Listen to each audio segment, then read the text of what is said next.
me catch my breath. Good evening, everybody. How's everybody doing tonight? Good to see all these beautiful faces out here on this Friday evening. Welcome, welcome, welcome to the 13th annual Kemet in the Desert Black Weekend 2026. Yes. My name is Hassani Palacio, and along with Dr. Rochelle Hooks, we will be your hosts this evening. Friday evening, 7 p.m. You guys could be anywhere, but you chose to come hang out with us, and for that, we are thankful. With the blessings of the Creator, in the spirit of the ancestors, and with the permission of my elders, I give thanks and praise for all of those of you who took the time out tonight to come and celebrate Black history. This is the 13th annual, like I mentioned, started in 2014 by Franklin G. Burley, the late Franklin G. Burley, who used to be a radio host on KCEP. He came to Las Vegas from Brooklyn, New York as a child. His parents, grandparents came from Jamaica, and so he was steeped in the culture. And when he came to Las Vegas, he wanted to ensure that the culture was present here as well. So, like I said, in 2014, he founded Kemet in the Desert, dedicated to preserving and promoting African history, culture, and traditions. And over the years, there have been some world-renowned heavyweight hitters that have come through town to provide master lectures as part of the master lecture series for us, to include the late Dr. Runoko Rashidi, Dr. Ashwa Kwesi, Dr. Anika Osazi, Iliad Rashid Mohammed, just to name a few. And tonight is no different. You're in for a treat with our guest speaker tonight. So I hope you guys will sit back, relax, enjoy, but also participate. Take in the energy that he brings, but give him some energy and some love as well, okay? We're here to learn, but more importantly, we're here to participate. Most times when we go to lectures, obviously we just sit there and we're generally quiet, but please, show some love. Show some love. Dr. Smalls comes all the way from New York to bring his many decades of knowledge to us. Show the brother some love when he comes on the stage, all right? Thank you guys for coming out tonight. I appreciate it. Like I said, it's a Friday night, 7 o'clock in the evening. You guys can be anywhere in Las Vegas or anywhere else in the country for that matter. And you guys chose to hang out with us. So thank you, thank you, thank you.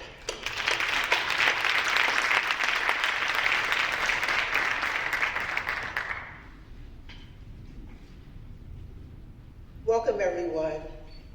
And before we get started in our tradition here, not just for African American history, but always when we enter into the West Las Vegas Library Theater, we pay homage and tribute to our ancestors, and we pour libations.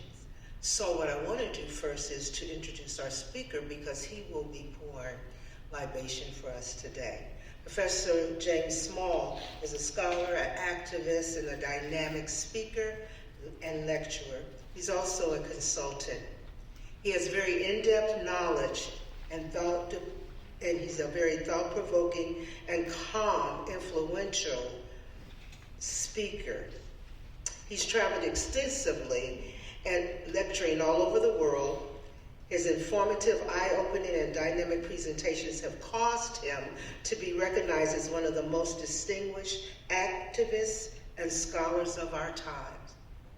During a time when they're trying to erase us, we have someone who's speaking very loudly. So I ask that you open your eyes, you open your ears, you open your hearts, and take in all that he will bring today to us. Professor James Small.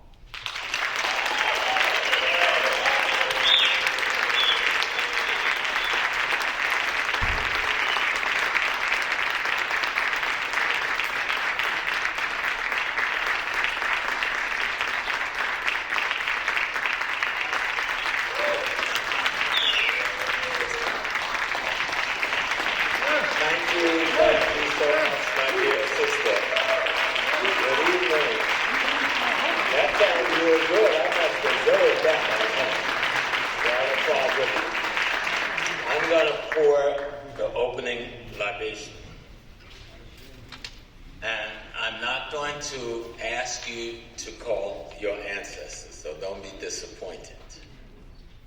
Libation is for the purpose of calling the ancients to be with us. And it's not a symbol. We think it's symbolism. I watch people pour libations and sometimes they play. No. Libations is serious. In the African culture, there is no ending. There is no known beginning. God is divine. God is omnipotent in Africa, omnipotent and supreme. No one knows its beginning and no one can determine its end. So libation assumes that when someone leaves in the form of death, they go back to God. And so when you pour libation, you're creating a vibration asking them to come and be present with you. And because you in this room, all of your ancestors are predicated on your vibration and you on theirs. And so when I make the call, I'm asking your ancestors to come and be with you this evening and enjoy whatever we're doing. The first pour to libation, you don't pour. The first reach, you raise the water up to God Almighty, but you never pour to God. You simply make the offering to God. And you ask God to bless and guide what we are about to do this evening. And then you pour. Anyone show me east? Where is east as I'm standing here? This way. So you then raise the glass to the east and you pour. And you ask our great ancestors, those who died in the Middle Passage, those who built Mali, those who built Songhai, those who were the Moors, those who built Kemet, those who built Kush, those who built Ethiopia, they all came on those ships with us. They are DNA. They're not somebody else. So we ask them, that vibration that lives in us, that built all of those civilizations, to share this moment with us. So you then turn to the north and you ask the ancestors there to do the same. To please come, join us, sit in the empty chairs, sit on our lap, sit on the stages, and bless what we're doing here today. And then we turn to the south and we ask the ancestors who are in the south to do the same. Please come, be with us, let our children know how real you are, and we beg you to be at our side. We turn to the west. We ask the ancestors that reside in the west, bring your energy to us so that we might learn. Brother Small is not an actor. I do not do performances. I'm a teacher. And I've come to try and teach tonight, so help me. I ask the Spirit and the strength to help me. In the name of all of the divine, we only know one God. Africa never had multiple gods. That's a confusion we got to teach our children to remember. Orishas are not gods, they're quality and attributes of God. Or Bosumas not gods, they're quality and attributes of God. Loas are not gods, they're quality and attributes of gods. And for those brothers and sisters who are Muslims, since about 30% of us were Muslims when we came here, that you didn't understand the pearls of faith. The 99 names of Allah are not different gods, they're 99 qualities and attributes of God. There's only one law in the universe, and everyone was trying to teach that one law through various religions. So we ask the ancestors to give enlightenment to you to understand what I might try to say this evening, so that no matter where you're coming from, you can be a part of this in spirit. Ashe? Asheo.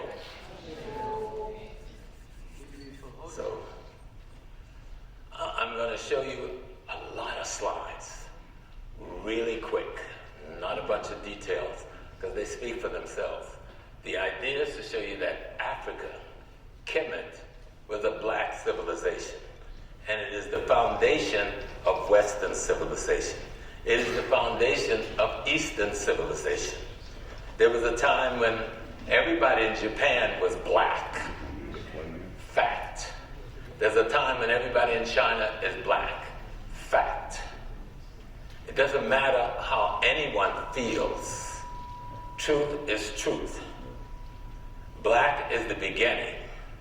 And all of our culture teaches us that the black woman is the first time, and listen to this well, the black woman is the first time God decided to be human. Do you understand that? Not God made the black woman. That's a different concept. The black woman is the first time God decided to be human. You understand that? Yes. See, if you get the pieces, it'll make sense, right? So as we go through the stuff, I want you to grasp certain things. That's one. The second thing is you are your ancestors. They're not dead people going someplace. Before they died, they gave birth to you as a replica of themselves to go forward. Your ancestors were you yesterday. If you understand that concept, it'll help you appreciate history. I mean, people have heard me say history does what? It erases the mystery. A mystery is what? A thing you don't know. So when you study your history and you know the thing, you erase the mystery, and your understanding is greater, right? There's not, the only magic is the one you make by telling and learning the truth to and for yourself. And in our continent and in our world, and this other piece I want to say before I start, because we are here, and in a conversation today, somebody says, an African, and making reference to someone who had just arrived from the nation of Ghana, or had just arrived from the nation of Nigeria. But it doesn't matter when an African arrived in America. Malcolm said, cats that have kittens in an oven don't become what? Biscuits. They're still cats. Whether an African got here 500 years ago, 5,000 years ago, 5 days ago, that is still the same African. It doesn't matter what country you come from, because they didn't exist before 1890. Just Africa existed. And when most of us who call ourselves African Americans, remember, Africa's your race. America's a geopolitical place. Don't confuse the two things. America's not a race. It is a geopolitical place. Dr. King said, get the language right, get the words right. If you don't get the words right, you can tell yourself something and it'll be the wrong something. You got to say it the right way. You got to get it in the right way so you can understand. Our people have been through much in 500 years on this side. But guess what? Our people on the continent have been through worse. Have been through worse. Colonialism wasn't a picnic and a friendship gathering. It was genocide. Just like slavery wasn't a work program we agreed to, it was genocide. You understand me? So you got to understand reality if you want to change it. And you got to know what it is that you want to change. Because right now, we have more brothers and sisters in prison than we had during slavery at the time of the Civil War. Does that make any sense? We're one of the wealthiest population in the world, spent $1.7 trillion last year. And we still in that situation? Our business ownership has not changed in 50 years in terms of percentage of the economy of America. Does that make sense? We are graduating more people from colleges. Our women are kicking it all over the world. They're at the top of the food chain in terms of education, skills, and possibilities, but nothing has changed. And it hasn't because we don't know our history. We do not know our Genesis story. If you don't know your Genesis story, then anybody else's Genesis will do to tell your story, as others have done. So, let's go with some slides. Africa Black's Child. This Sphinx, Horus of the horizon, the Greeks call it the Sphinx. This is one of the oldest carving of any kind of statues in the world. They don't even know the age of the thing. They're only guessing at something like 15,000, 25,000. Some have said 500,000 years based on the watermarks. So when you see that, remember, that's just me when I was a young person. I think I was about maybe 35 or so. Keep going. This map is important because this is the map that they were guessing at the size of the world in 1565, and it's called the Mercator map. Africa is, look how small Africa is, look how big Greenland is. You can fit Greenland in Africa 20 plus times. But if you look at this mentally, Greenland is bigger than Africa. You can get all of Europe in Africa, all of China in Africa, all of North America in Africa, all of India in Africa, and you still have room. It is important to understand that because you will understand the scope of the civilizations that we built. And they like to say that we didn't come, look how close Africa is to South America. But they'd rather talk about a journey across the Pacific 5 times the distance as being possible than that short distance that Africans can do in 2 weeks in a rowboat. And people have proven it.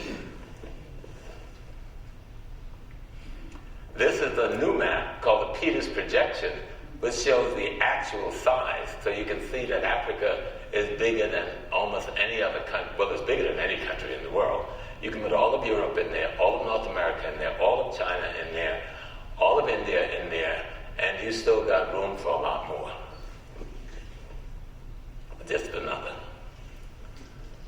And just to let you see that the languages of Europe that now dominates our continent, French, Portuguese, Arabic, English, Spanish, Amharic, of course, is ours out of Ethiopia. Again, just to let you see your gigantic continent. Most people say we come from West Africa, most of us in America, but that's not really true. We come from all over Africa. Because before 1492, you had 1,500 years of the pan-Saharan and the pan-Indian Ocean slave trade being run by the Arab and Turkish Muslims. They set up the system that the Western European tapped into in 1492. So we were being brought and dragged from all over that continent to the shores of West Africa to be brought to the Americas for the purpose of making Europeans wealthy because of the new agriculture, the gold, the silver they needed to mine, and other things they saw as economic possibilities. And so there isn't a part of that continent where we didn't come from. In the Carolinas, you're talking about the first, talking about Angola and Congo, and then you're talking about Benin and Cameroon, then you're talking Nigeria and Ghana, you're talking about Central African Republic. That wasn't called Central African Republic then. Chad wasn't called Chad, but we're from all of those areas. And one of the areas where many of us came from is Kemet. At the time, in 1492, the Ottoman Turks have taken over the Nile Valley. And the first thing they do, and most of it is written in Arabic and in French, they declared ethnic cleansing. And most of the Africans fled Egypt, coming over to the west through Chad, through Cameroon, into Nigeria, into Ghana, into other parts of Africa. That's where Kemet went into Sudan, went into the Congo, went into Uganda. Millions and millions of people left the Nile Valley through the nearly 2,000 years of invasions. And we scattered back across the rest of Africa because we scattered from the rest of Africa and went to build Egypt. No one sprouted up in the Nile Valley, okay? People came from all over Africa by river, especially as the Sahara was drying up and they were looking for fertile land. At that time, you're talking about that river was a new phenomenon floating through the desert. And so we went there from all over Africa. And when our land got invaded, you know what we did? We do the same thing we do now. We went back home. We went back to Mississippi, Arkansas, Alabama, South Carolina, Georgia. When things get hard in the east, things get hard in the north, things get hard in the north, where do we go? We go back to those southern places that our grannies and them came from. We did the same thing there. And then another group came and snatched us up and enslaved us. And remember, slavery was not a work program, it was the genocide program. Just to give you a good idea of the river, If you look down at the bottom, it says Lake Victoria, which is Lake Nyanza, our name. That water starts there, but Lake Victoria is being fed by all of the tributaries from Rwanda, Burundi, Tanzania, Congo, and then it flows north. Then it picks up the Blue Nile in Ethiopia, and the White Nile in Uganda, and then it flows to the Mediterranean. Africa is higher in the south and lower in the north. But some people say the map needs to be turned upside down in order for it to make sense. But the Nile River flows from the south to the north, not from the north to the south.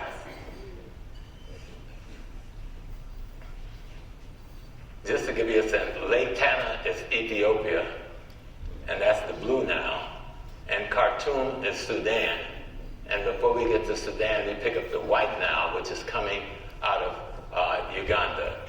And so this fighting we see going on in the Sudan right now, that's not a new war.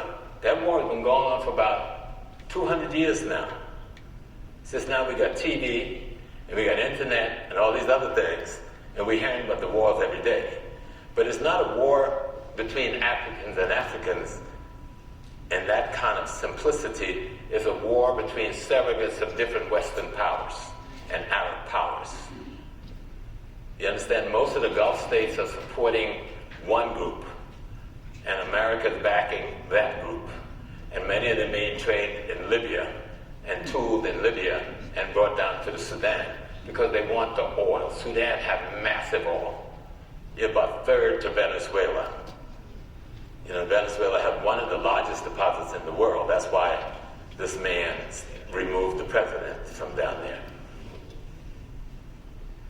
I just thought this was a beautiful sight. This is in the middle of Lake Nyanza, Victoria. How many people know that snow-capped mountains in Africa? Multiples. The two biggest is Rwenzori and Kilimanjaro. And people, you can go skiing in the morning, and in the afternoon come to the bottom and have a picnic with no shirt on. That's the difference between what we can do in Africa. We can't do that out here in the Sierras. Winter's winter. There, winter's up in the mountains and summer's at the bottom of the mountains. And this is the other mountains in Uganda. We don't think of Uganda and think of mountains and snow and people having ski lodges and that sort of things. But we do. And Africans do ski. And we do go up into the mountains because those are our mountains and we live there. The Nile River in Uganda, East Africa, where it flows down out of the mountains from that ice into the river itself. This Isset Fall in Ethiopia, I've walked the distance with Dr. Ben to this fall. When you get to Isset and you're looking at it, it's this enormous waterfall, but it's a bunch of tiny little streams that come together to make this gigantic fall. But it's a beautiful sight, and that water goes and eventually ends up in the Nile River. If a race has no history, if it has no worthwhile tradition, it becomes a negligible factor in the thought of the world, and it stands in danger of being exterminated. That's what Carter G. Woodson told us, the man who started Black History Week 100 years ago. And that evolved into Black History Month, which is 50 years old this year. And so Dr. Woodson was trying to make it very clear to us, if a race has no history, so you mean if you don't remember your history, everybody has a history, but if you do not remember that history and respond to that history, then it's worthwhile. And your tradition, if it has no worthwhile tradition, which we have magnificent tradition, it becomes a negligible factor in the thought of the world, and that's what's happening to us right now, and it stands in danger of being exterminated. And Dr. Clark, one of our Angel brothers, said, history is a clock that people use to tell their time of day. It is a compass they use to find themselves on the map of human geography. It tells them where they are and what they are. This one I love because it just tells you the ancient Egyptians were black. They painted this. They sculpted this. They were wearing those locks. You know, they didn't call them dreadlocks back then. They were sacred locks. They got the word dread from the British because the ones in Jamaica who wore the locks and in the Caribbean who was whipping them over the head, they were dreaded. They were afraid of them. So they called them the dreadlock ones. And then we reduced that to the dreadlocks. But they're sacred locks, and anyone who becomes a traditional priest in Africa today have to wear their hair like this for at least 5 years. Then you get an option, cut them or keep them. This one, Sheikh Anta Diop, the great Senegalese scholar, showed us. And this is in a tomb. This painting is from the tomb of Ramses III.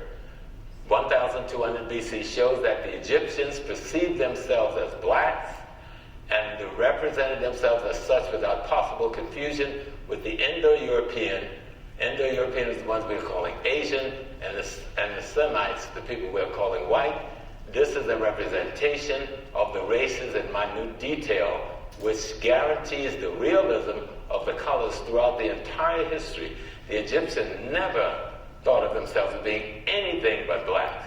And so they saw themselves as blacks and the rest of the Africans as blacks. They painted this on the tombs. So you don't have to have confusion about who and what Kemet was. The ancestors left you this message.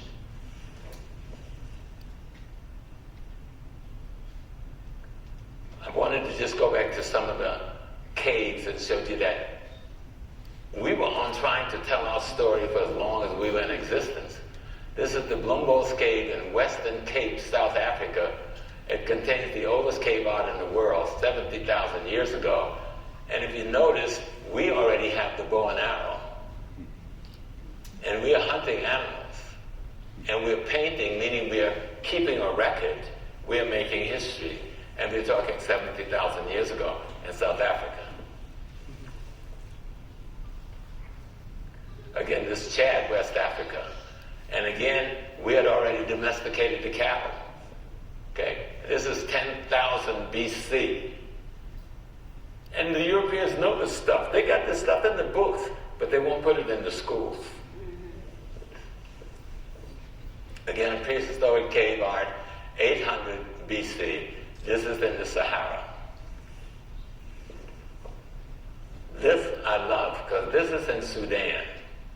Now, the buildings have all been torn down and rocks have grown up in it. But can you see the foundation is built in 3000 BC in the Sudan? This is not even up in Kemet. All right? And our ancestors were dealing in this kind of civic and community development, city development, before other people figured out the cave had an exit, let alone an entrance. People from the kingdom of Yam, anything below Kemet, in terms of the political borders, was called Yam. And that's what everybody in the Sudan looked like as far as the folks in Kemet. That's what the folks in Chad look like. These were the people of Yam, because anybody know, all over Africa, you will never starve. Because yam grows wild everywhere. You just have to go and harvest it. Arches from the Medjay temple wall. This is in Sudan. You can look at the hairdo, and you can see these are us. Look at the lips, look at the face. They left the sculpting of themselves. Again, this is a group of people coming from the south paying tributes to the pharaoh. Would you pay tribute to somebody who wasn't you? And the round things symbolize gold, and they're bringing gold to them. They're bringing leopard skins, because the pharaoh wasn't just a king, he was also a priest. And all across Africa, the priests in almost every society you go wear leopard skin. Matter of fact, some people say, oh, we were sold by our brothers and sisters and nobody ever fought for us. Well, you need to study. There was something called the Society of the Leopards. They were all over Africa. And they waged a guerrilla war for almost 300 years against slavery. And they still exist. More as a secret society today than not, because we lost the battles militarily because of the guns from the West. Temple of Solab, this is in the Sudan. This is pre-Christianity, pre-Judaism, pre-Greek, anything. This is the Sudan that they want to pretend don't exist. Please. The ancient Egyptians have 3 written script. Pre-dynastic writing. Egyptian hieroglyphs. The Hieratic script, which is a cursive form of the hieroglyph.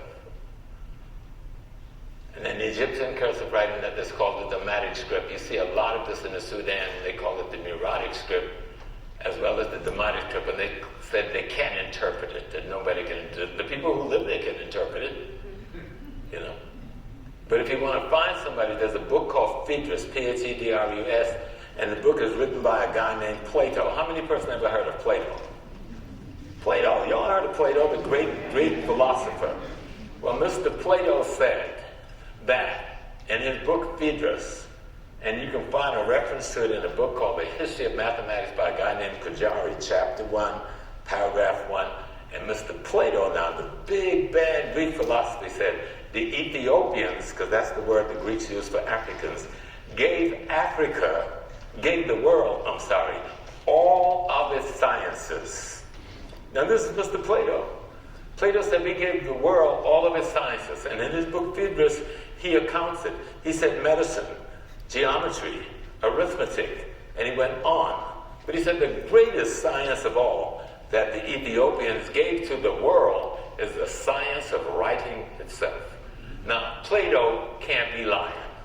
Because they say Plato is the top of the food chain next only to Socrates and Thales. And all of them studied in Egypt, Africa, got their degrees, went back home, tried to implement these new ideas, and they were all murdered or driven out of town because the Greeks said they were bringing a foreign philosophy.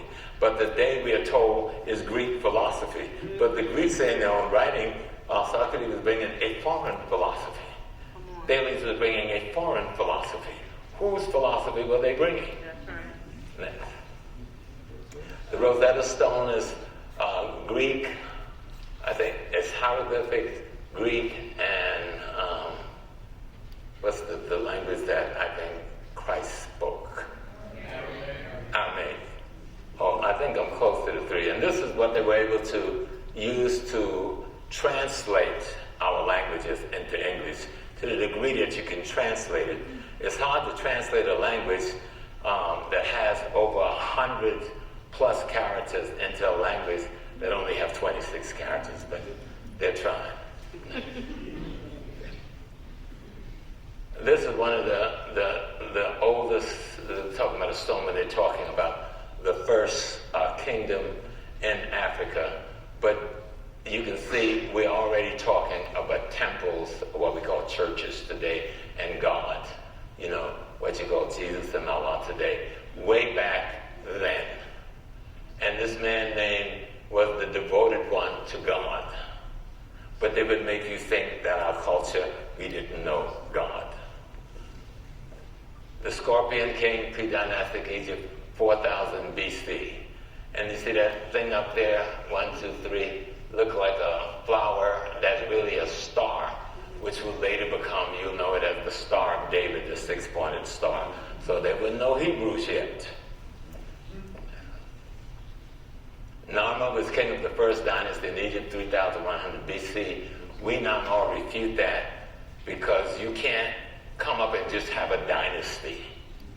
It takes thousands of years to get to a dynasty, to come up where you have laws and rules and all of these things. Narmer is the person who should best be noted for uniting Upper and Lower Egypt, the north and the south, under one government. But it wasn't that he was the beginning of the process. And this is the Narmer palette. They found this document and they were able to tell that story. And this document here, you'll see on one of the kind of thing that looked like a little bubble, he's going back to visit his village. One of the traditions in most parts of Africa, when you go away from home, especially if you've gone a long time, when you come back home, your grandparents give you something to take with you. And when you come back home, you bring it. You know what that thing is? Your placenta. All right. No other culture does that. he's bringing his placenta back home. That's an African tradition. He's going to visit his grandparents' village, so he's bringing that placenta, which tells you culturally who this person is. Again, you see the bubble, the one with the bubble, that's the placenta. But you'll also see Horus, the bird up there, which means they already have religion, because Horus is the risen Savior. So what evolved into Christianity is already being practiced here. And the rest of what I want you to look at is these faces, right, of the pharaohs. Look at the faces so you can see yourself without any excuse. These are sculptures that they did, not something we painted. First dynasty. This temple, look at this thing. Abydos, the oldest city of Upper Egypt, right? From 5000 BC to 3000 BC. Look what we did. There is no Greece yet. There is no Rome. There is no nothing outside of Africa. And you did this 5000 BC, 3000 BC. Pillared temples. Something the Greeks would try to copy later. But do you see the enormity and the beauty of it? And it's still there. So you got to understand how to erase the mystery. You got to learn history, right? History erased the mystery. Imhotep, architect, builder of the Step Pyramid. Now, some people like to say he's the first, but nobody knows the first anything. But we do know he was a great one. And he was an architect. He was a physician. And he was a mathematician. And he's the guy, for those who are into medicine, when the Greek father of medicine, what's his name? Help me out, somebody. Hippocrates. When he talks about the god of medicine, he refers to this man. Asclepius refers to Imhotep as the god of medicine. And if you've read Homer's Odyssey and Iliad, in the Odyssey and Iliad, Homer says, all of the gods of Egypt must return to Ethiopia in season to renew themselves. And that's Homer. Homer, supposedly, according to them, wrote the first book, right? If you read, is it Herodotus? They used to call him the father of history until we started reading the book. And so he's not really the father of history. Because in his books, he said it was black women, he called them blackbird, but it was priestess from the Kemetic tradition that set up the religious tradition in Greece. And he says a lot more. You should get, and you can get it easy, get Herodotus' book on history, book 2. It's all about you. The Step Pyramid of Saqqara, Egypt, the oldest stone building in the world. That's not quite true. We thought it back about 10 years ago. But they had stone buildings before this one. But this one is still there. It is an enormous thing.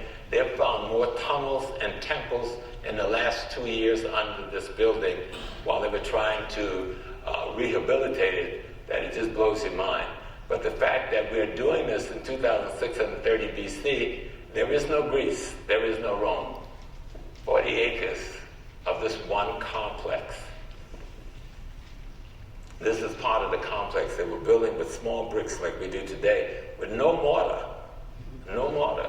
And it still stands today, all of these years. Zoser, he was the king of the Step Pyramid.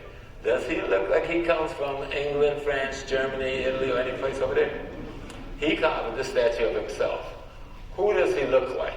Even though they break off our noses and all of this stuff, the people who say they love history and culture, they call themselves Egyptologists, but they mutilate African statues, trying to eliminate African identity. But you cannot do that because we are those people.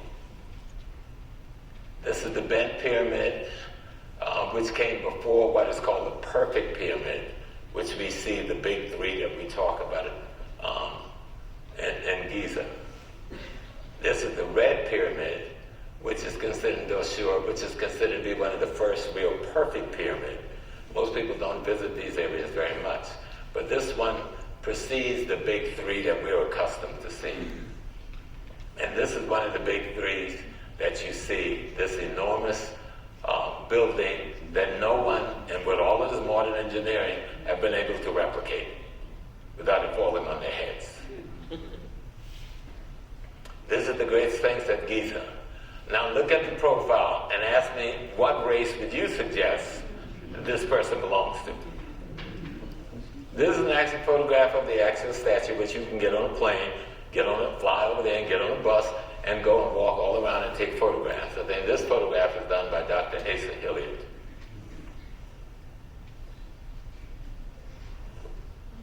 This is a drawing of the Sphinx by Napoleon's architects, and when Napoleon conquered Egypt.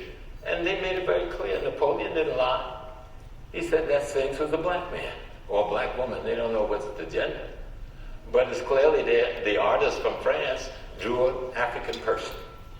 So why are we being told that black Americans are coming to Kemet and trying to steal the Arab-Egyptian culture? There's been a big war about this. Threats on people's lives over the last 5 years. All kinds of stuff on the internet with such obviousness that you can see such obvious Africanism here. This is King Hetep's second way, first dynasty. Clearly, got his little dreadlocks, getting it on. This is King Sennacherib and Nebka. I don't quite know how to get all these names right, but you can clearly see this is a young African man from his nose and his lips and his cheekbones.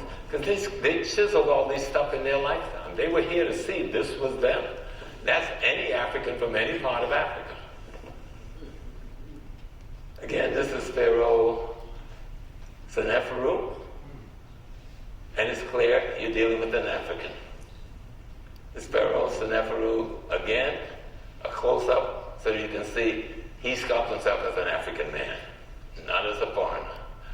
This is Kesemuhuwe, king of one of the old kingdom pharaoh. Now they had white paint, and they had brown paint, and they had blue paint, they had yellow paint, but they chose to make their skins brown. They look like us. They could have made their skins white. They had the white paint. And the white paint has survived today just like the brown paint.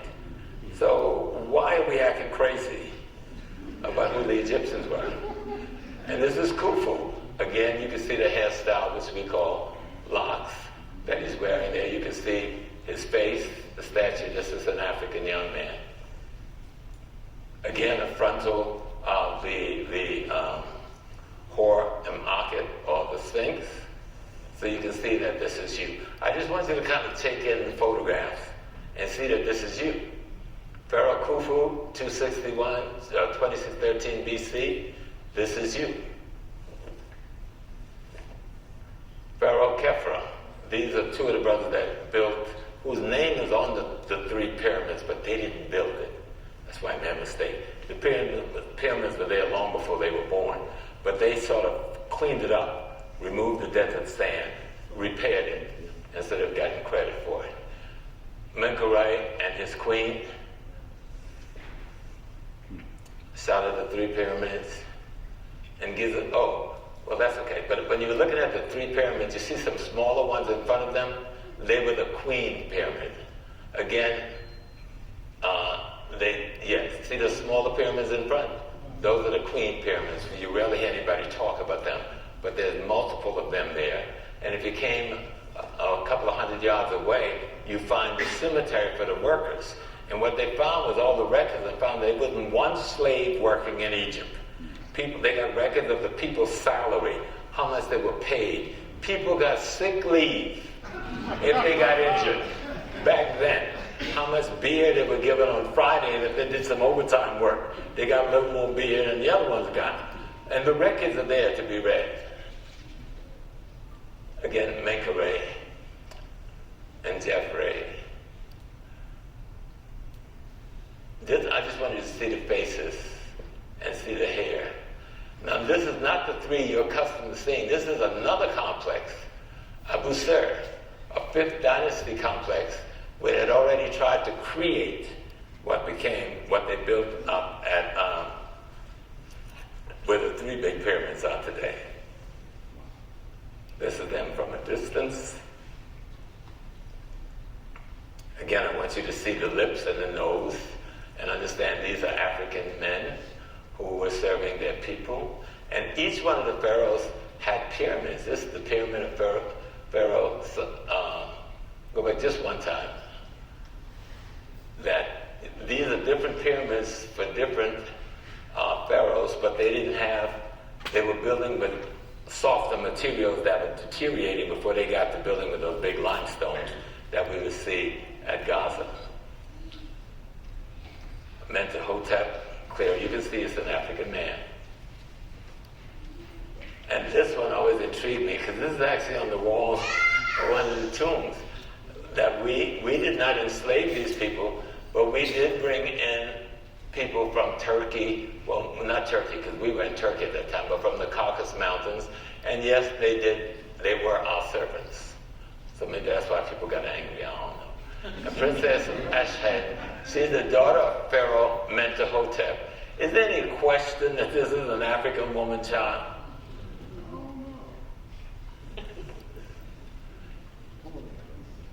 Mentuhotep. Now you don't get no blacker than that. Okay? And he's the third pharaoh of the 12th dynasty. There he goes again. You don't get no blacker than that. So why ain't gonna break the brother's nose off and defame the statue, you know? That's him again. And this was his pyramid, which has deteriorated over the years. What? Senusret. Now he about as black as you're gonna get. And he the pharaoh of Egypt. So why are people not telling us the truth? That's 12th dynasty. This is long before the 25th dynasty. They give us the 25th dynasty because we had to come and drive the Europeans out. But those people who came from the 25th dynasty came from Chad, they came from Sudan, they came from what is now Nigeria, and they came back because somebody had invaded the motherland, and they came and drove the invaders out. So they talk about the 25th dynasty, but all the pharaohs you've seen up to this point, we have not reached the 25th dynasty yet. But look at this man. Next one, Nahesi. Look at him. This is the first Hyksos king. They were mixed race. They were mixed with us and the Asiatics. They launched the first invasion into our land, and we have not had any peace since. Pharaoh Nefertari, this is the 17th dynasty. And so this lady, the Hyksos woman, carrying a child on her back, you can see clearly even the Hyksos, though they were mixed race, they were African people. Now today, because of their accomplishment, they tried to pass the Hyksos off as white people. This is how they sculpt themselves. Does she look like a European? That's why history will erase the mystery. You've got to study history. Queen Hotep. And she ruled Egypt with her husband from 1590 to 1530. Africa didn't just have one. We know of Hatshepsut. But Africa had multiple female pharaohs long before the 18th dynasty. But what's good about this brother, Tao, she's the father of Amos I, the founder of the 18th dynasty. The 18th dynasty is going to come and push the Hyksos out of our land. And this is Kamos. He began the war to drive the Hyksos out. And this is his brother, Amos. He continues that war. These are all pharaohs of Egypt. And this is Tutmosis.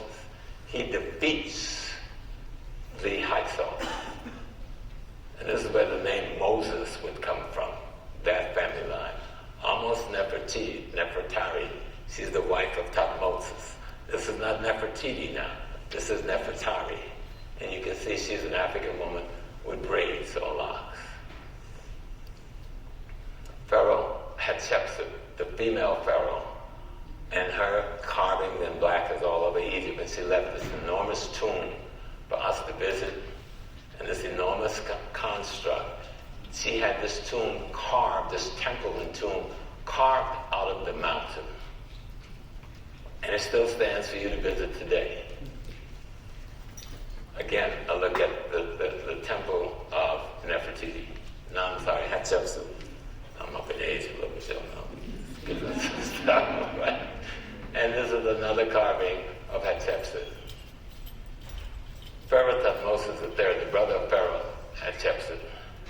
the tomb, in one of the tombs, people had white paint because they dressed and the aprons painted white, and they had black and brown painted.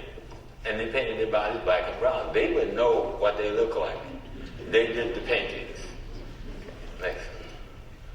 And just to show you the beautiful, these enormous temples. Now there's no Greece yet. There's no Parthenon or no temples and all of that stuff. Okay. This is the great temple at Luxor.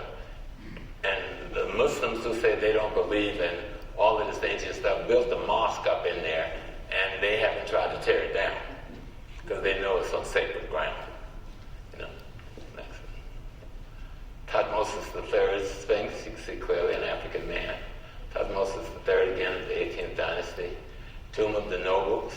Again, they had white paint their aprons, and brown and black to paint their skin. They made it very clear who they were. We, after the campaign of Thutmose to drive the Hyksos out, we had to go conquer Babylon, Syria, the kingdom of the Mitanese, Hittite, in order to cleanse the area to try to stop it. And it did for a while, but the invaders would come back. And of course we think of Washington, D.C. and the Washington monuments, but the East Tekken is in Africa, in Kemet, then in Ethiopia, then in the Sudan. And it simply means resurrection. It's about the concept of the resurrection of the human spirit. Just to show you, they had the paint, they had the colors and how they painted themselves. Again, just look at them lips. And you know, like, yo, what's up? Somebody been lying to somebody here. This is Akhenaten, the husband, this is the father of Akhenaten. Akhenaten is the son of this man. Akhenaten is the husband of Nefertiti. This is the great Queen Tai, the wife of Pharaoh Amenhotep III, and the mother of Pharaoh Akhenaten. This is a notable sculpture which is in the Berlin Museum. They won't give us our sculpting back of Queen Tai. This is again Queen Tai as a young teenage African woman. And this is her son. You know what they used to say when I was in college? That he had some sort of disease that deformed him. And that's why he looked African. Right? But they couldn't do nothing else with this brother's statue. Look at him. He got a deformation called Africanism. Okay. Now this is his wife. That's the real Nefertiti. Now I want you all to just marinate on her for a minute, because the one in the book that you see in your history book is not Nefertiti. It's a fake that the German scientist did for the king because he was afraid to take him a black statue. So he altered that statue and created that picture you see in the book. And then before he died, he said what he did and left it in writing. And they still teach us a lie. But this one is in Egypt. Does she look like the statue you're accustomed to seeing? This is the one she had done of herself. Next one. This is another one, a close-up, that she had done of herself, that she looked like the one in your history book. That's Nefertiti. That's the most beautiful woman in the world. An African woman. And in my time around, I'm going to stop this very shortly. And so if somebody can give me that 5 minutes, I get that 5 minutes, hit me. So, brother, no. This is just to give you a sense of the city that they built, Tel El Amarna. Look at the grids. It's laid out like any modern city. And that was a city built by Akhenaten and Nefertiti. And this dude gets you. Now who does he look like? Your son, right? This is King Tut, chiseled in gold. They didn't make no mistake with those lips. This is his sister. This is the sister of King Tut. This is Nefertiti and Akhenaten's daughter, right? Another one of King Tut. Well, he had gold paint, and I'm sure he had some white paint, but he painted himself black. And many of you brothers in here, I know y'all standing on the square, right? Huh? Play? See the brother? Got on the apron. Here he is with his wife in a very intimate scene. Again, here is King Tut. Now go back to that one. That King Tut. Don't get no blacker than that. They don't put this in the books, do they? That's King Tut. Go to the next one. This is him as a little boy. It looks like any of our grandchildren or our children. And I just wanted you to feel these images in your bones and understand when we say Kemet in the desert, we're not making up stuff. You see the leopard skin, he's the priest. And he's the pharaoh, is that little tool in his hand. He's raising the pharaoh from the physical dead and back into a spiritual life. I just performed such a ceremony in Houston last week with the craft of Amun-Ra, which still exists, by the way, and the shrine of Hunefa. So I wanted you to see this one because we invented the harp, and here we are with the sisters playing the harp and the flute.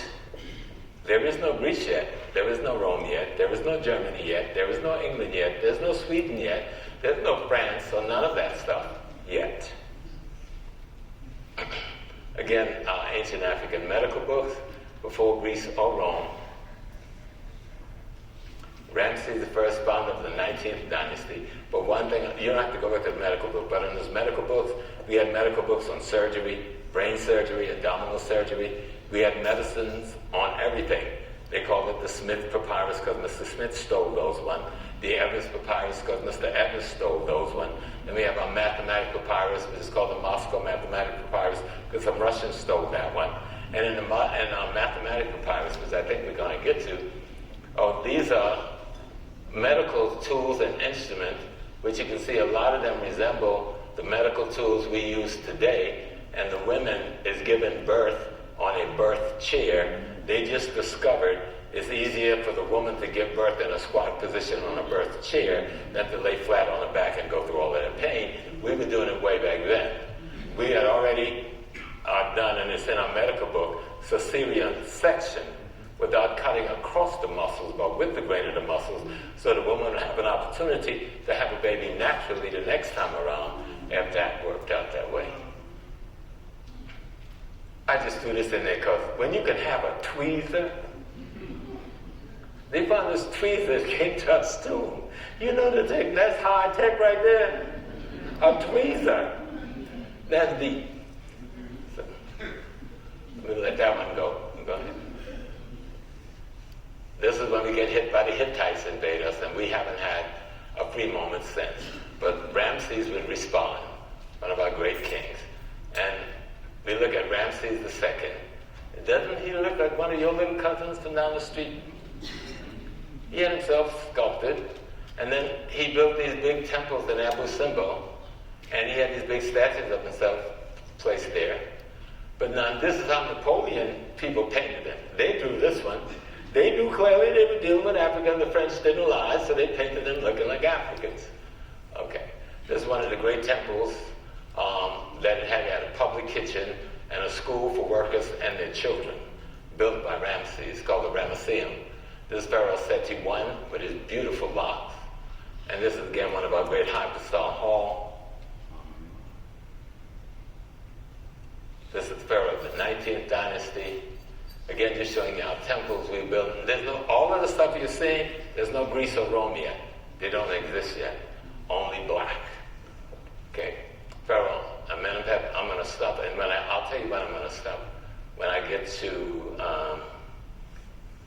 one of the brothers that just, again, how the people painted themselves. Again, this is Ramesses. This one is important. That's Horus over there, and this is Set. And the Europeans are telling us Set is evil and Horus is good. No. This is harmony and balance. You can't have one without the other. And so this is the pharaoh in perfect harmony because he has positive on one side and negative on the other side, both in balance. And so we need to study our philosophy. Keep going.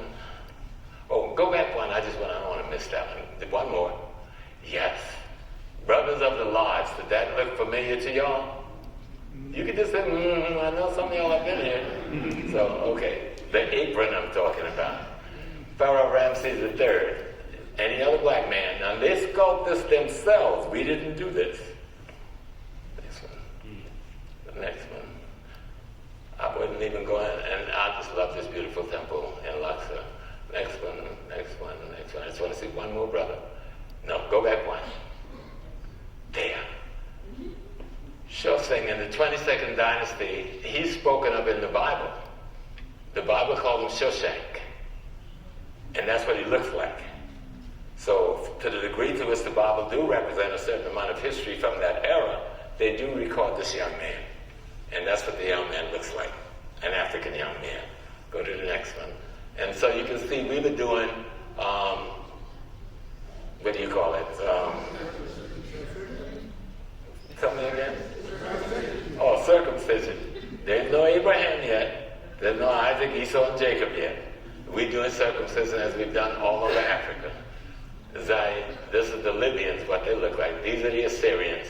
When they first started attacking us, they were mostly black, and then they got taken over by the Caucasus Mountain people. Keep going. These are the Hebrews. Go back one. These are exiled Hebrew musicians relieved from Nineveh 678 BC. Clearly the Hebrews, the original Hebrews, were black people with dreadlock. Go to the next one. Again, we're looking at ancient Hebrews being taken into captivity by the Assyrians. They left this stuff sculpted in stone. So just keep going. I'm going to say two more slides. Keep going. Going. There's one more, brother. Going. There. We'll end looking at this little man. His name is Taharka. Now, does he look African and black enough for you? And Taharka is in the Bible, in the book of Isaiah. And in the book of Isaiah the prophet tells the Hebrew people that this young man, this Pharaoh, is king of Egypt and all the world, and for the Hebrews to stand down because this man would save Israel. Thank you very much.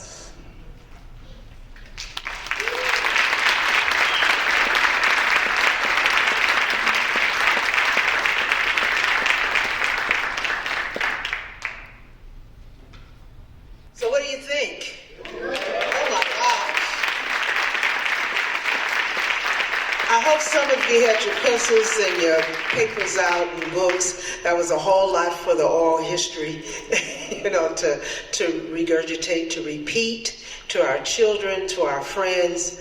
A lot of information, sitting back there, just taking in a whole lot of information that I didn't know.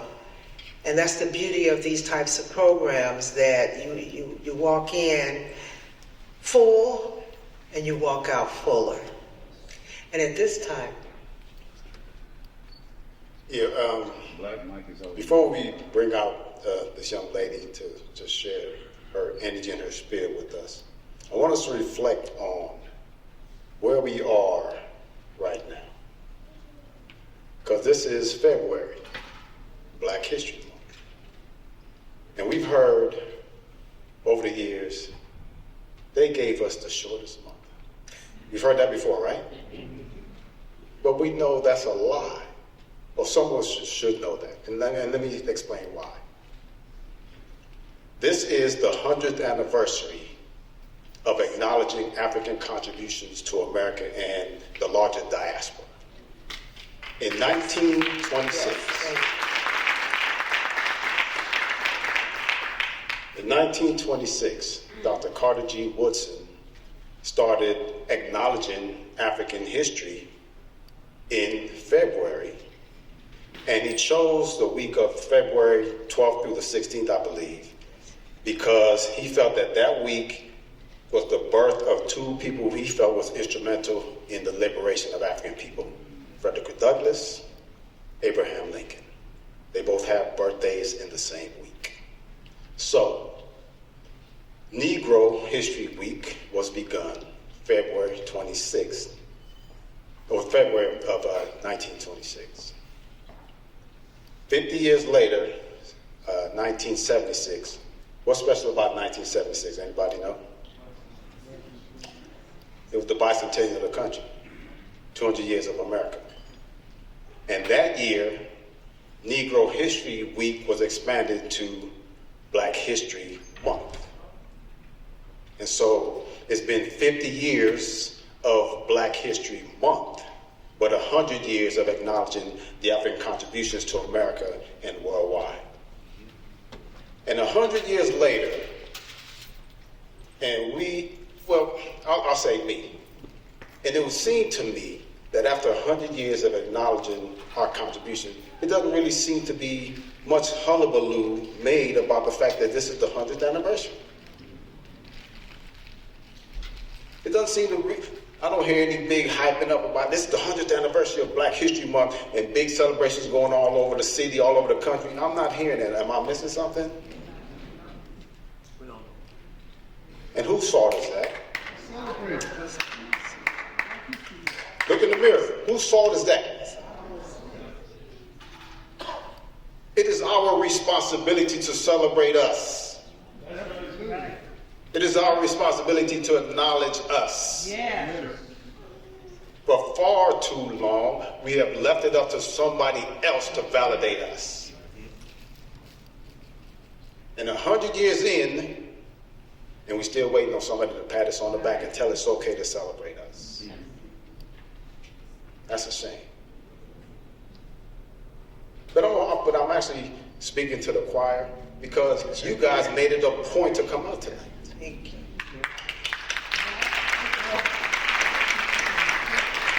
There should be more of us out here, but you all made it a point to come out tonight. And for that, we are grateful. Now, tomorrow is part 2 of our lecture. You guys have seen what Dr. Jeffrey Small has. Tell somebody, or bring somebody with you, so that there's more butts in these seats come tomorrow. He may or may not have the same lecture tomorrow, but it doesn't matter. Come out and support it anyway, and bring somebody with you. This is the 100th anniversary of our celebration that we created. Dr. Smalls has shown us tons of pictures up here of the people that look like us. Black History Month, Negro History Week, started by us. So to speak, more of us in these seats tomorrow. That's your assignment when you go home. Tell somebody and bring somebody with you tomorrow. I sure hope you do.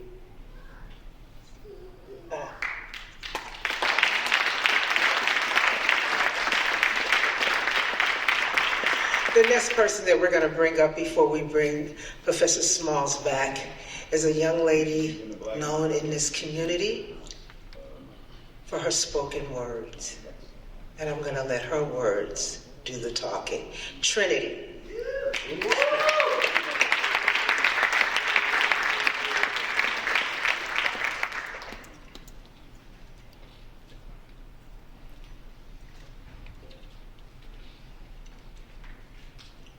We are the light of the sun and the people who could fly. We are the slaves that would run and the spirits that never die. We are sunrise to sunset work without pay. We are 9 to 5 and side hustles to make a way out of no way. We are the Toussaint Louverture revolt and the Nat Turner uprise.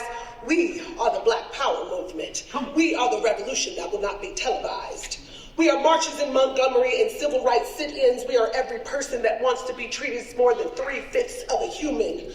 We are the light of the sun on our backs as we live through generations and influence cities, towns, and nations to live, dress, and express to copy how we live, dress, and express our oppressed, suppressed, depressed, and repressed pain. We are all very different, yet uncannily the same. The tears from our eyes and the prayers from our lips heal the hurt, needy, and the sick. We are powerful and magic. We are spiritual and scientific. We are the light of the sun on our backs. We call ourselves Black, yet we are many shades of melanated skin. We are cowrie shells, mudcloth, and recreated names to represent the Africa within. We are the original from which all other people came. We are the game and its change. Every time you think you've got us, we pick up and and rearrange. We wear the mask of a dream deferred, yet we rise, knowing the meaning in the singing of the caged bird. We are the struggle and its freedom. We are the matriarchal king and queendom. We are past, present, and future. We are cosmic and divine. We are so ancient, we are almost devoid of time. Our ancestors are the light of the sun on our backs.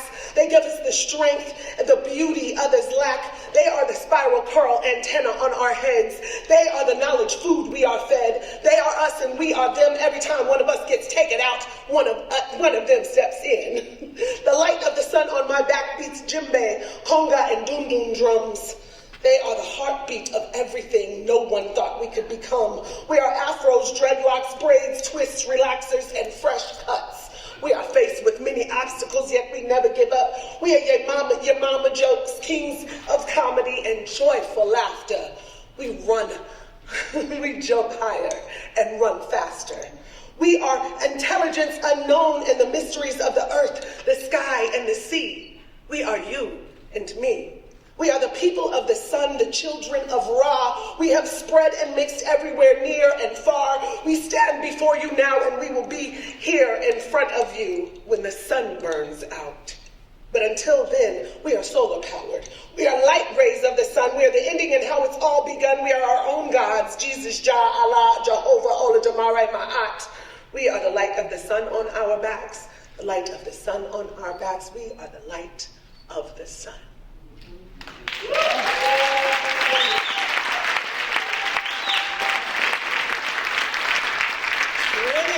Trinity. I tell you, and for next month on March 21st, from 9 a.m. to 2 p.m., you can hear, ladies, you can hear and feel more of her through Women's History Month as we bridge intergenerational friendships in a celebration next door at the West Las Vegas Arts Center. Again, March 21st, 9 a.m. to 2 p.m., Women's History Month, bridging intergenerational friendships through celebration. Bring your stories out to share for old and young alike. We need to bond together, women, so that we can continue to grow generations. All right, we're gonna, at this time, bring out individuals with microphones. We will have questions for Professor Smalls. Please hold your questions, so please limit your questions so that everyone who wants to ask one will have an opportunity to. And we're going to have individuals in the house walking around with the microphones. Also, before we start on that, know that tomorrow Professor Small will talk to us about how does the knowledge of our history help repair the damage. So come back out to get a double dose of Dr. Small as he takes us through the journey of how does our knowledge of our history repair the damage. But before then, what we're going to do is ask you, if you have a question, to stand, and one of the young men on the floor will come to you with the mic.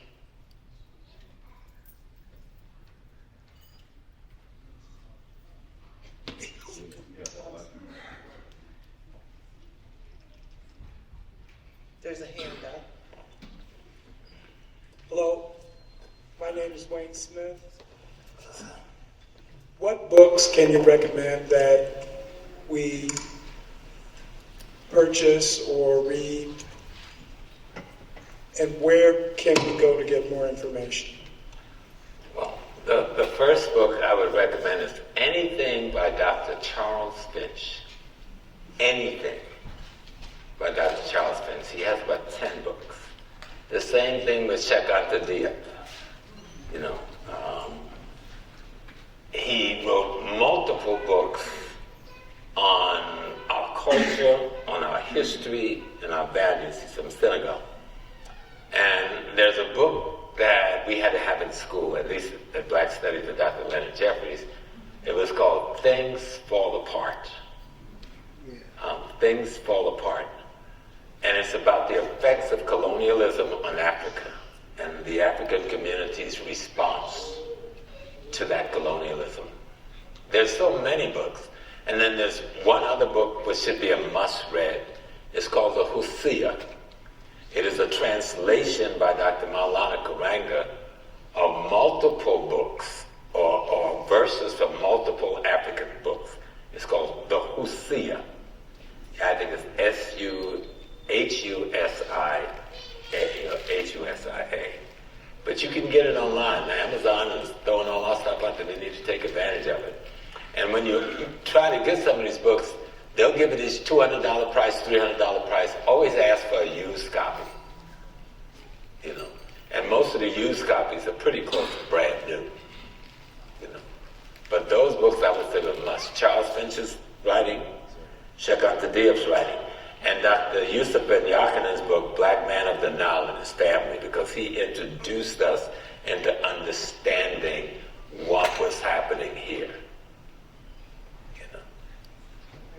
Thank you. Oh, that's it. Travel with you to Ghana over the summer. And that's why you look familiar in the dark. I'm not in the big. Figure that out. We had a wonderful time. Yes, too. sir. Can you tell the audience about the upcoming trip to Ghana and Togo and Kemet, for those of us that don't know about it? You talk about that trip? Yes, sir. I'm not doing Kemet. This is the 43rd year that we're doing it. Leonard Jeffries started this, him and I together, 43 years ago. We called it the African Pilgrimage Project. And our organization is called Cultural Heritage African Tours. And like I said, this is our 43rd year. This year we're going to do Ghana. And we do Ghana every year. That's our foundational place. And then we do Kemet. We did Ghana Kemet last year. But this year, we want to do Ghana looking at multiple regions. We're going to look at the Accra region. We'll do 3 museums there in Nkrumah Memorial, the Du Bois Foundation Center. And then we're going to go to Kumasi. But before getting to Kumasi, we're going to stop in Ajisu, and we're going to honor Yao Santiwa, her home village. And I was honored to be at her funeral. Yes, believe it or not, I went to Yao Santiwa's funeral. And somebody said, how could that happen? She died so far ago.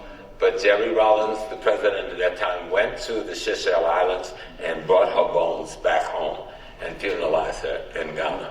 Then we will go to Brahahafo, the region that the Akan people first settled when they left old Ghana and the Mali Empire.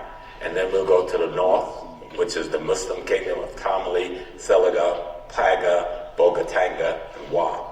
And then we'll fly back down to Accra, go to the central region where the slave forts and dungeons are, and then we'll go to the western region where one of the most extraordinary museums in the country is, that we must see. It's an African-American museum built by a private citizen of Ghana who used to be a friend of Malcolm X and was inspired after Malcolm's death to do so. And then we'll come back to the central region and go to what they call the Slave River, where we took our last bath before we left. You were there, it's a very sacred space. And then we'll come to Accra, back to Accra, hang out at Club 223 and party and listen to some jazz and some high life and just have a good time a couple of days before coming home. So that's our tour. Professor Small, can you tell us the timeline or the dates for this trip? 26 July, 6 August. 26 July to the 6th of August. You can find me online, ProfessorSmallAfricanWorld.com, ProfessorSmallAfricanWorld.com. We're just coming out this week with that flyer. That'll be on the internet everywhere. Brother Small. I'm actually, it's such a coincidence. I'm out here on vacation from New York, and I'm one of your former students from City College. That makes me feel from good. that African Community Education Program that you and Dr. Jeffrey started. Yes, sir. Up at City College, and I'm just so thankful to be here. One of our mutual friends told me that you were going to be here, so I fit this into my itinerary. I do want to ask you, I'm so thankful that you, during this Black History Month, are bringing us into the light of our African history being okay to incorporate with Black It's History Month. foundational. There's Yes. no such thing as Yes. Black history without African history. Right. It's foundational. Right, but so often we're so remiss at including the motherland Yeah. during the month of February. And many of these places that you mentioned, Kumasi and Accra, I've been to them, and slave dungeons in South Africa we've been to. And a lot of that history needs to be incorporated in what we're talking about in terms of Black history. You cannot have a history if you exclude your mother and your father. You're going to have a history. Right? Africa's our mother and our father. You know, when we left there, we left uncles, aunties, cousins, and children. Sometimes fathers and mothers. We left them there when we came here. They created the world that taught us how to see the world. Africa is our world. We did the evolution, you know, having to use the term Negro, colored, because we were forced into that. Even black in the 60s, we were fighting to move up one step, and then up to Afro, and then Africa. But that wasn't new. We never forgot home. In the 1740s, Prince Hall and the brothers who founded the African Free Lodge, that's what they called their lodge in the 1740s. The African Free Lodge, it would get changed to Prince Hall later by Richard Allen proposal. Richard Allen, who founded the AME Church, was also a Prince Hall Mason. And to honor one of the founding members, they changed the name. But we call our thing Africa. In 1747 through 1779, we founded the African Baptist Church in Savannah, Georgia. A decade or so later, we founded the African Methodist Episcopal Church in Philadelphia. We never forgot that we were African. That's a myth. We never forgot. In 1893, we found the Afro-American League. And guess what the Afro-American League is? That's the mother and father of the NAACP. This is Ida B. Wells, T. Thomas Fortune, Booker T. Washington, a slew of others, W.B. Du Bois. They found the Afro-American League in 1893. That evolved into the Niagara movement, and that evolved into the NAACP. The NAACP was not some separate on the side thing. That was an evolution, right, of struggle, trying to find the best way to get the most out of fighting for freedom. So we never forgot that we were African. And the Prince Hall Lodge in Boston, Massachusetts, the founding lodge, where we go every July to celebrate, is the only one that's still called the Free African Lodge, because we want to make it clear to everybody, Africa is the mother. And we've been in a war over here for almost 500 years, but we didn't lose our minds. The black church is an African church. You go to the black church, you go to a white church, you see two different churches. You go to the black Baptist church, go to the white Baptist church. You don't see the same thing going on, because one is doing an African thing and one is doing a European thing. Go to the white Methodist church, the black Methodist church, one is doing an African thing and one is doing a European thing. Even I was too hard on the black church. And the black church was where we deposited Africa. That's where we hid Africa. When our elders were in there shouting and dancing, we thought they were having a good time. No, they were remembering the ethnic dance step they brought from home. That's what shouting is. When we were clapping out the drum beats from home. I didn't know this. I grew up on a plantation in the woods in South Carolina. And I went to Ghana, and my second trip, and I'm buying a drum. And it's Friday, it was Juma. So most of the brothers who sell the drums were Muslims, and they'd gone to make salat. And I'm playing on the drum. The only rhythm I know was the clapping from the church where I came from. And the men came running from everywhere. They had rocks and they had sticks. And I'm scared because I think they think I'm messing with the product or trying to steal it. And the brother with me tell him, no, no, no, no, no, no, no. And we asked, why did y'all come with the weapons from prayer? Because the drum beat that I was playing, which was the clap rhythm from St. Anne's Baptist Church, was a drum rhythm that was a call for help. And that turned me around in so many ways. That our ancestors remembered and was appealing to their ancestors for help. When the Americans stopped us from using the drums, we used our hands. And we created tap dancing. That was the drums. That was the drums. The drum rhythms. When we are shouting in the church, you're watching Ewe dance, Yoruba dance, Akan dance, Benin dance. It tells you where you're from. We never lost Africa. We hid it in the church. And you need to study history so you will recognize what you hid. You won't recognize the quilt. That's kente. We couldn't weave no more, but we made the strips out of the patches and the tattered piece of cloth we were given. Our culture, there's people talking about, oh, the culture died. How can a culture die? A culture is everything that a people do. Everything from the Lindy Hop to the Jitterbug, those dancers, those were all African dance. We were just doing them in America. My son, the oldest one, who's in Ghana right now, him and his comrades from the schools where they were working with a school down in Tamale. They'll be back tomorrow. Came in my house one day and he had the craziest haircut. I got so mad. This man, he was a teenager, just 17. I took the boy to the barbershop, cut all his hair off. That poor child was crying. That's when God stepped in. I'm watching TV the same night. Somebody is doing one of those documentary movies in Africa in 1953. Do you know the teenagers were wearing the same darn hairdo my son was wearing that I cut off and punished that child for? That woke me up. We thought those hairstyles the kids were wearing through hip-hop was some crazy mess. It was regurgitating African consciousness. Regurgitating African consciousness rising up in the children through their mind. Even hip-hop and rap, though the Europeans took it and financed it and took it astray and made it profane, that was a response from God when they took music out of the schools. They stopped all the drum and bugle corps.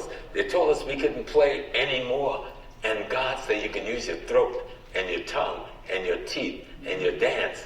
And you can make music without any of those instruments that the whole world will bow down to, and they have, and they do. But when you went to Africa, you saw every movement in the break dancing we were doing over here being done in Africa and had been done there and carried on for thousands of years. We are Africans, period.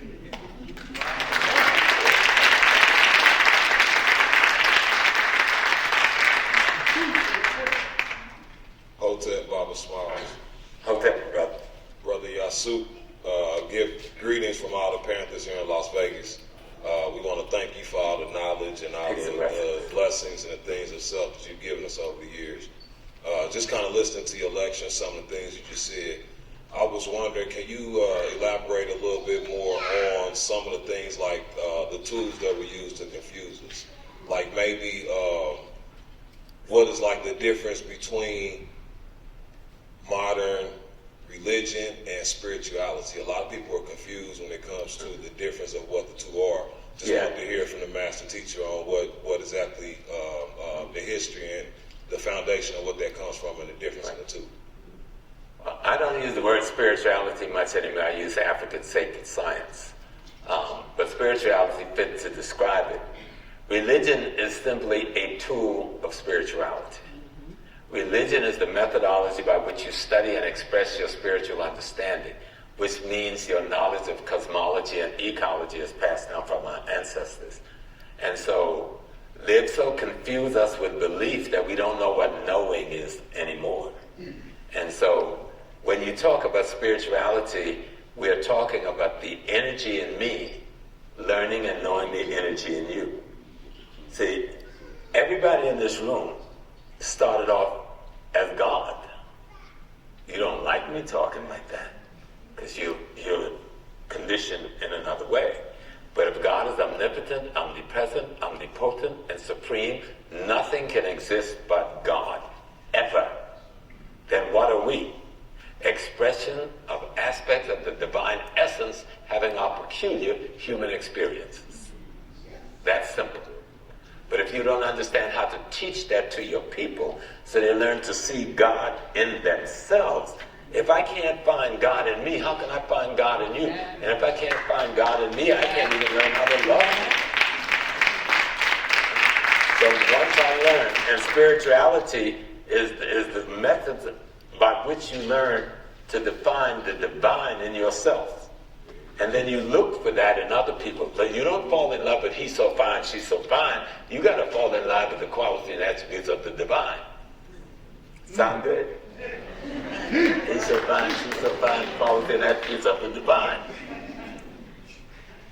It makes sense if you think about it. Dr. Smalls, J.M. Harris here. It's a pleasure to meet you. I followed you on social media for over a decade. With your knowledge on the African historical concepts, would you speak a bit on the way that you see Afrofuturism coming to take bear with the advent of AI and technology's advancements? Yeah. And then would you speak a bit about your concepts with the Sahel states and the nations coming together to reclaim the birthright that all Africans have with the nations in Africa, on potentially one united African continent? That's a complex question, but I'm going to try. Everybody's attacking this concept Pan-Africanism now, but Pan-Africanism simply means a unified African people. It means nothing more than that. The methodologies by which we unify ourselves as one African. That it doesn't matter where we are in the world. I always put race first. I'll take the dumbest, most corrupt black person over any other person because I'll sit him down and straighten him out. But I'm not going to give up my family to bring in my enemy to govern me. We just lived that mess in New York, and I didn't vote for that. But let me try to bring it around so you really understand. Africa is not as defeated as we think, except we tend to look at the worst of our situation rather than the best of our situation. African America is not as defeated as we think. How are you going to be defeated? You spent $1.7 trillion last year. You may be confused on how to spend your money, all right? But you're not defeated. Our colleges are humming. And every white college in this country that have allowed us in is humming with our children doing better. A young sister, yesterday, her parents is from Ghana. She bust the world down. She lives here now. She skated for America. She won in skating. But they're not saying anything about this young black woman. It's the first time we've ever gone in that field. A few years ago, a young African woman perfected flipping backwards, right? I think she was Nigerian, in figure skating, and they disqualified her because they said that now everybody's doing it and getting gold medals for doing it. What we have to do is appreciate what we've accomplished. Yes, we got to talk about the pains we suffer, but let's talk about some of the joys that we created. Let's talk about some of the things, the survival of our family. Let's talk about the fact that we could still get on a plane and go to Nigeria, and go to Ghana, and go to Senegal, and go to South Africa, go to Kenya, go to Tanzania, and somebody said, welcome home. Let's think of that we could come from South Carolina, Mississippi, where we lived in terrorist state, and people raped us and lynched us, that murdered us on a daily basis, and we now go back down and find out we the mayors, we the governor, we the senator, we have to organize our victories. Yes, we must understand our crises, but if you don't organize your victories, you'll be on the winning stand and somebody else gonna get your medal.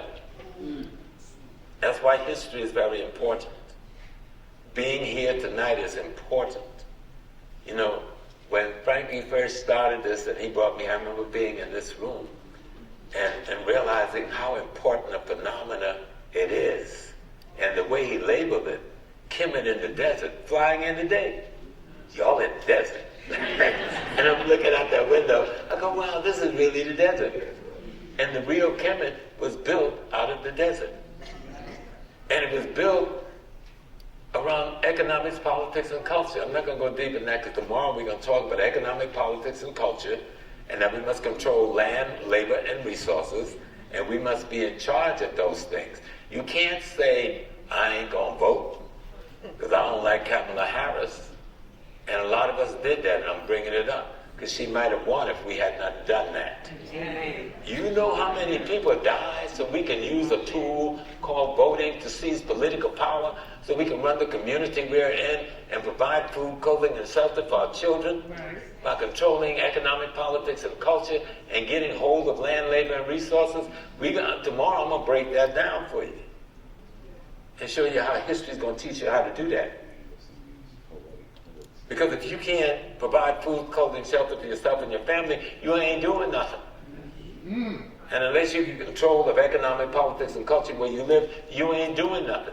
You call in a neighborhood that's owned by some other merchants your community. It's only your community if you own the businesses in it and the land that you're standing on. So that's going to be a part of what we're going to discuss tomorrow. So I don't want to go too deep in that, brother. But come back tomorrow, ask me that same question again. I'll be here. And we're on it. Peace and greetings, Master Teacher. Peace and blessings, man. Thank you so much for coming to our city. Now, I'm an old dude. I'm 80 years old. You have to speak up, put that bass voice into that. Help up here. No, but we really appreciate you coming to our community. It means a lot, especially for me. I can speak for myself, but I'm sure many others in this room. So thank you so much for coming. I wanted to greet you as a Las Vegan myself. And the second thing, actually, you're going to cover pretty much what I was going to ask about regarding trade tomorrow. So I'm going to leave that on the table for tomorrow. But I wanted to ask you a little bit about language. And when it comes to English, like, is this really a language that we should really be holding on to? Or should we possibly be passing on another language, an African language, to our children as part of strategy? What do you think about that idea? Language is essential because language carries the essence of the history and the culture of a people. But the mistake we were making, because none of us in here speak English, by the way. We think we speak English. We speak an African grammar structure with an English vocabulary. That's not English. Some of our people call it Ebonics. Some of us call it Gullah Geechee. Some of us call it Delta language.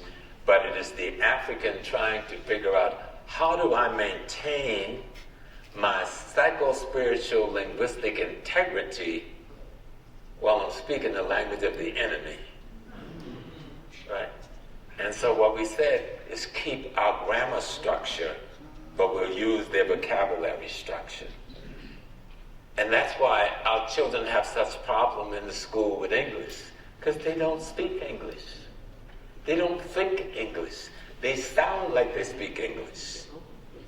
I think the brother named Arthur Smith wrote a dissertation, did a book on this piece.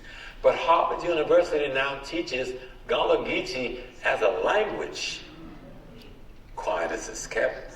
And they couldn't find anybody with a degree to do it. So they got the brother who was working as the cultural lead at the museum in Charleston, South Carolina, and he went down there and he's teaching it. And it's all kept on the down low. Because the African grammar structure, if you look at any African language, and we've got a lot of languages, but most of them are simply variations off of 3 language pools. Okay?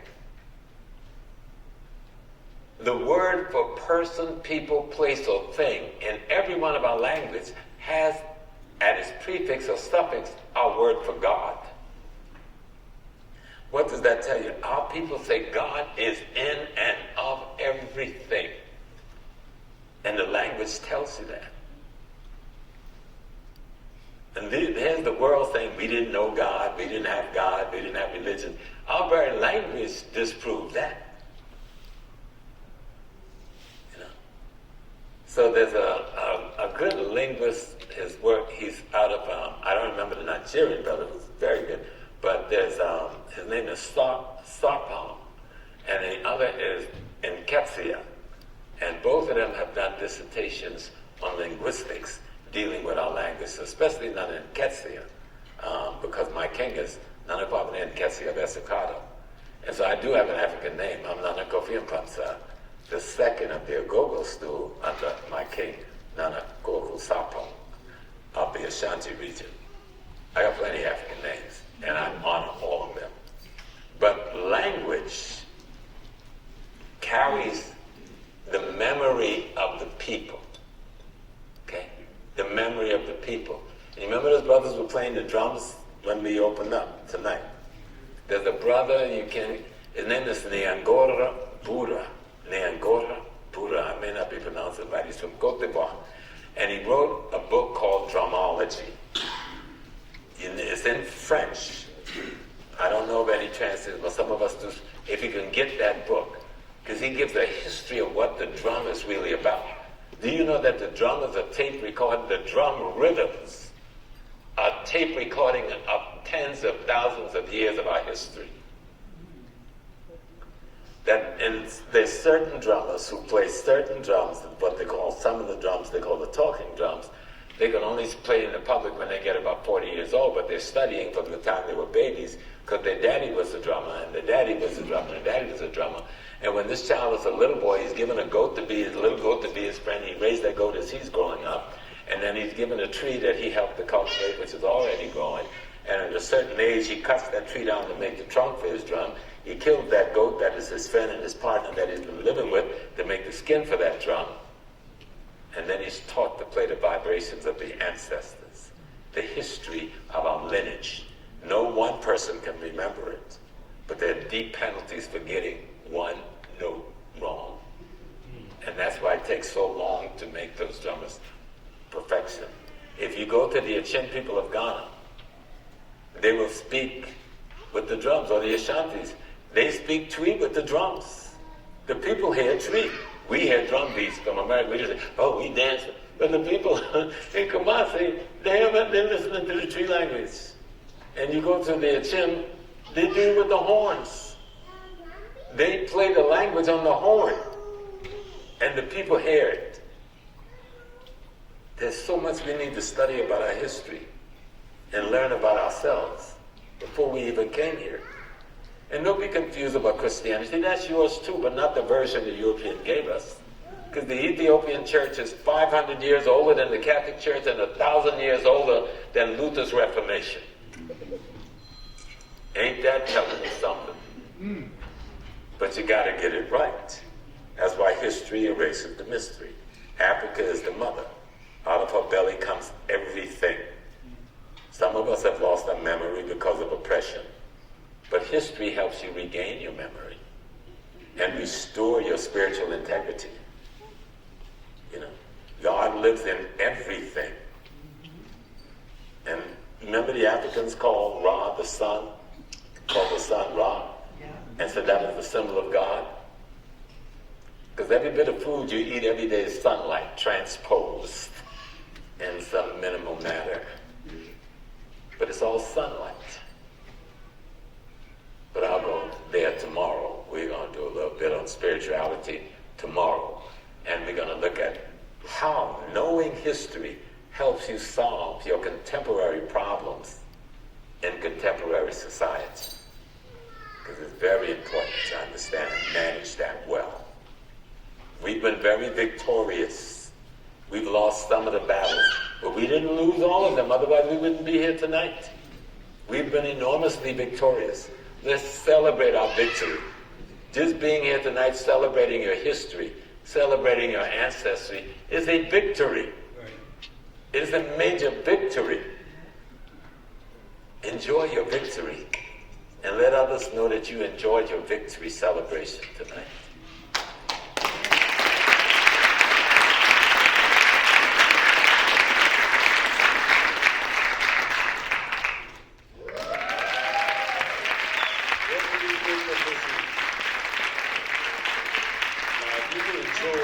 What you saw and you heard this evening, please come back tomorrow and bring somebody with you. Now, before we get out of here, I'd like to acknowledge some people. You know, this is, like we opened up by saying, this is the 13th anniversary of Kemet in the Desert, founded by Franklin G. Verley.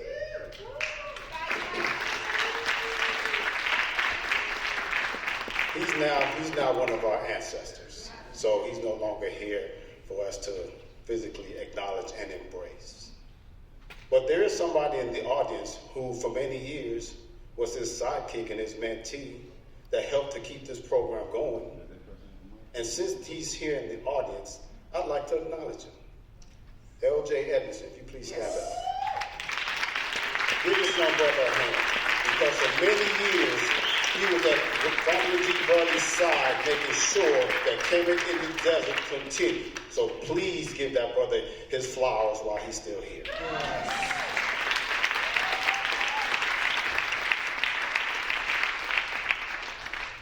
And at this time, we also like to give thanks to the City of Las Vegas, Ward 5 Councilwoman Chandra Summers Armstrong,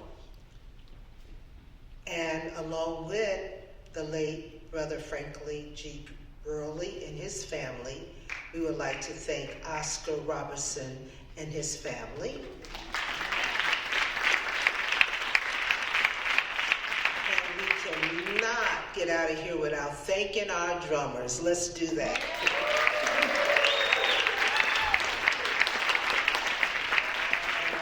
And as we close out, we thank you and know that we do see God in you. And we ask that you come back. And let's top this off and know where to go from here. Thank you. Good night. You got tomorrow, bring somebody with you.